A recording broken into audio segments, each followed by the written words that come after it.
kambaniga Fayadhowr oo ka shaqeeya ololaha nadaafadda ee degmada Gurceel ayaa olole nadaafadeed oo ka duwan kuwa hore ka sameeyay qaar ka mid ah xaafadaha iyo waliba bartamaha magaalada maadaama Gurceel ay isku diyaarinayso martigelinta wufuudda ka soo qayb gali doonto caleemasaarka guddoonka dooran qaar ka mid ah shaqaalaha kambaniga iyo waliba hogaamiyaha ugu sareeyo Axmed Maxamed Xoogweyn ayaa maamulka cusub ee dooran codsanaya inay helaan xuquuq u gooni ah iyaga u jeedin saakay 12 dadka shaqo galeen waa dad miskiin oo aad iyo aad u jeedin saacadtan saaka hal saac soo gali shaqo hadda tan waxa waa 2 saac oo maalmood intaasna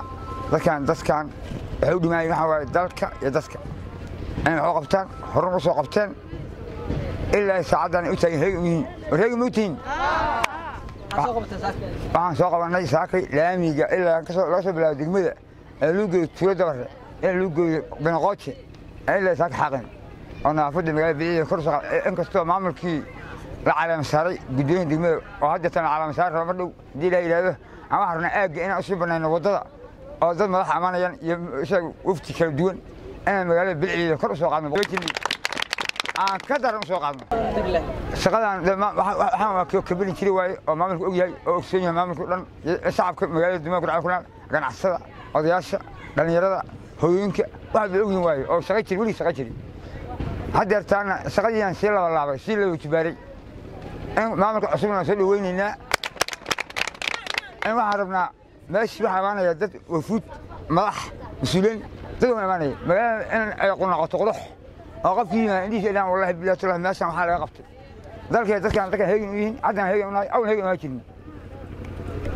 حكى أصلا سامع ما نقول عصبنا نقول عصبنا أنا مركي العالم السعر تلاقي وهري أو قاضه إن ذلك حقوق يعني حقوقنا نقطة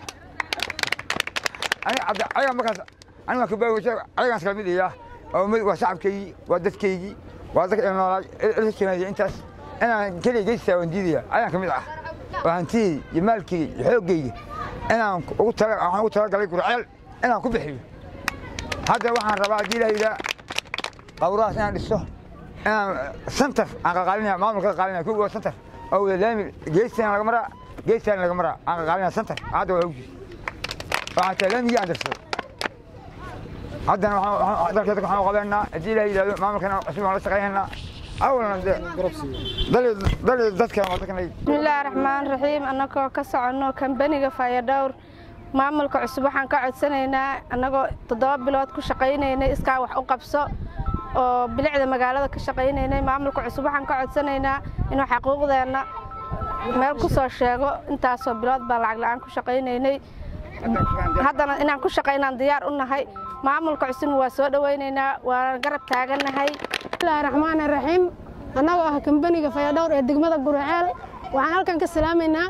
maamulka cusub ee degmada Gurceel waxaan soo dhaweynaynaa oo hambalyeeynaa maamulka cusub